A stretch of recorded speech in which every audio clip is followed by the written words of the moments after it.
Ano? Binta ko po yung anak ko. Benta mo anak mo? Loko ka na eh. Baka makasuhan tayo sa ginagawa mo. Ilan na ba na anak ang naibenta mo? Saan ba banda doon? Sa boss, tayo. Tao dito. Daddy Frank, gusto ko kung hingin ng tulong po. Ha? Kasi po, yung bahay po namin sila po. Pwede ko po ibenta yung bahay, yung anak ko po, kahit 2,000 lang po. Ano? Kasi po, pampagawa po ng bahay po namin. Kawawang kawawa na po. Pambaba? Pagawa po ng bahay namin. Kasi Oh, tapos? po, sirang-sira po yung bahay po namin. Ito bahay nyo? Opo. Ano pangalan nyo? Lydia po. Walang-wala po talaga ako, sir. Kawawa lang po yung pamilya. Kilala mo ba ako? Opo. Ba't ka umiiyak? Kasi po naawa po ako sa sarili ko po, sir. Ba't ka naawa sa sarili mo? Wala po akong mahingi na tulong, sir. Ilang taon ka na ba? 47 po. Pangalan mo? Lydia po. Hingi ka tulong kay Daddy Frankie, ang yaman-yaman. Hindi po, sir. Ano lang po to, piki lang po to, sir. Dalawa-dalawa hikaw mo. Oo, sige. Daig mo pa yung dalaga? Hindi po, sir. Matanda na po ako, sir. Hindi, kung manghikaw ka, daig mo pa yung dalaga, dalawa-dalawa. Tapos Ano hingi lang ka po, ng... lang po. Ha? Hingin tulong pampagawa ng bahay. Opo, sir. Hindi nyo naman po yung bahay namin kahit pumasok po kayo, sir. Ha? Ano po, sir? Ano po talaga yung bahay namin, sir? Ito kayo bahay. Opo. Ito po yung bahay po namin, sir. Alay po kayo, Anong... sir. Ha? Papasok ako? Opo, sir. O, tapos, bakit mo ko pinapapasok dito? Para makita niyo po yung kalagayan ko po, sir. Para hindi lang po ko ng kunting tulong, sir. Ha? Ito ang bahay nyo. Opo, sir. Yung pag umuulan po basa po kami dito. Upo ka doon eh. Para mapag-usap tayo maayos. Ngayon, ano yung sinasabi mo? Ano sinasabi mo? Anong tulong gusto mo mangyari, ate? Ay, nanay, anong pangalan mo, nay? Lydia po. Nanay Lydia, ilang taong ka na? 47 po. 47? Akala ko dalaga pa, nakahikaw-hikaw eh. Tapos may kwintas pa. Piki lang po to, sir. Ang trabaho asawa nyo po? Ano lang po, ano po sa bukid po. Ako po, naglalabada lang po. Naglalabada ikaw.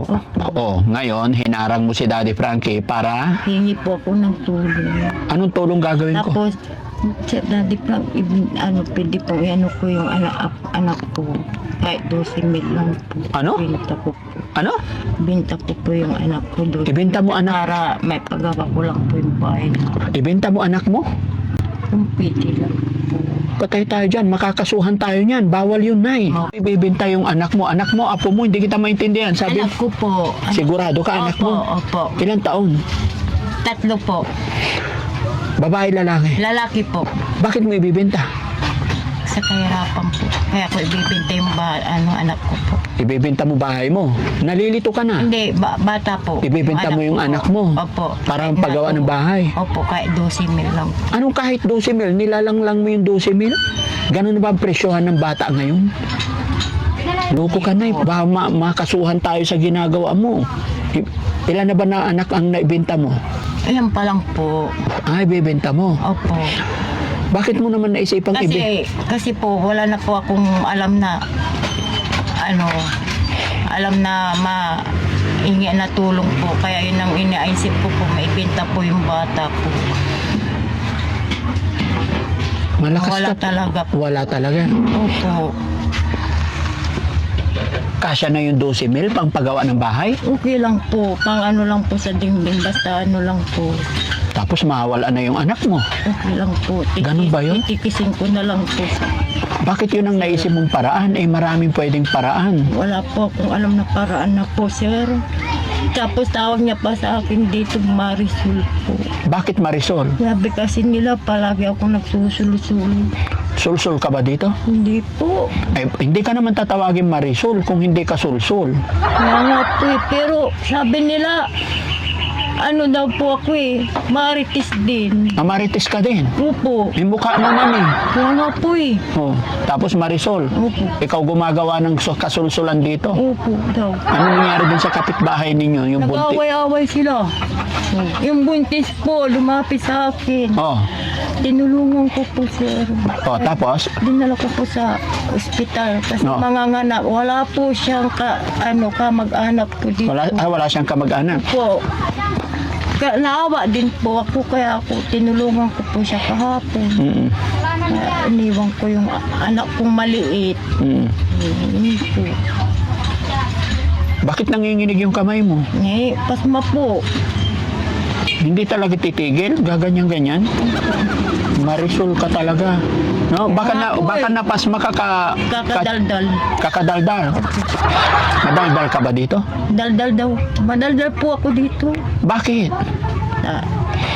Nang chismis. Nasasaga po, sir. Bakit nasasagap mo chismis? Pre, Marisol nga, sir. Baka tamad ka, wala kang ginawa kundi magmarisol. Kaya pati anak mo ibebenta mo na.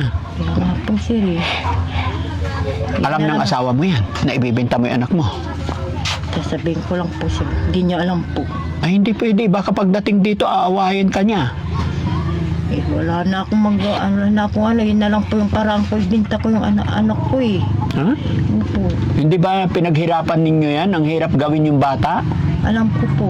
Oh, Hirap. paano nyo ba ginawa yung bata? Mungkin dyan. Ha? Gumawa po kami. Paano nga? Paano nyo ginawa? Ay, gumawa po kami ng eksena. Paano ang eksena? Yung ano po, Yung yung bimbang. abing ba? Bimbang. Oh. Sir, Oh. oo.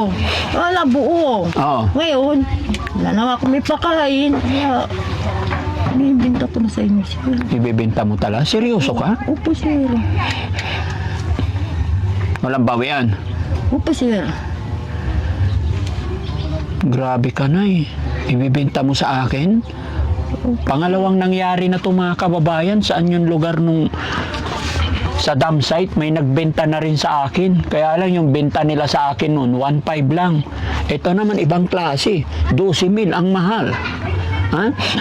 Ang hirap-hirap magbingbangan, tapos pagkatapos yung gumawa ng bata, saka mo ibibenta. Ilan ba anak mo na eh? Marami po. Kaso lang, yun na lang po yung bunso ko. Yung 3 taon. Ha? 3 Yun na lang yung bunso binibenta mo. Opo. Ano ba lahi nun? Ay, laing Bicol po. Lahi Bicol. Bicolana po ako, sir. Ha? Bicolana po.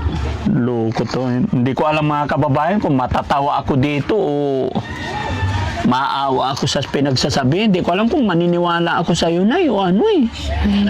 Sige na, sir po. Ano ba hanap buhay mo po? Trabaho mo? Naglalabada lang po. Naglalaba? Opo. Magkano kita mo sa paglalaba? Ma'am, 300. Oh, yun ang pala. Pwede na yun. Hindi pwedeng ibinta yung anak mo na eh. Wala nga ako pang pagawa ng bahay, sir. Kaya naisipan ko na lang po ibinta yung bata. Yun na lang pong paraan na yun ang naisip ko. Na ibinta yung bata. Elijah. Apo. So, pero bakit ang tawag nila sa'yo?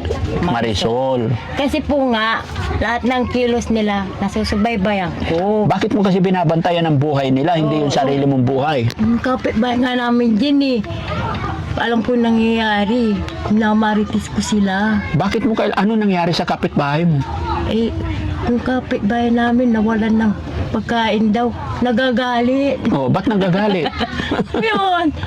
Kasi, sabi nila, ako daw kumuha, Marisol. Ay, hindi ka lang Marisol, baka nagnakaw ka rin. Hindi rin, sir. Ay, hindi.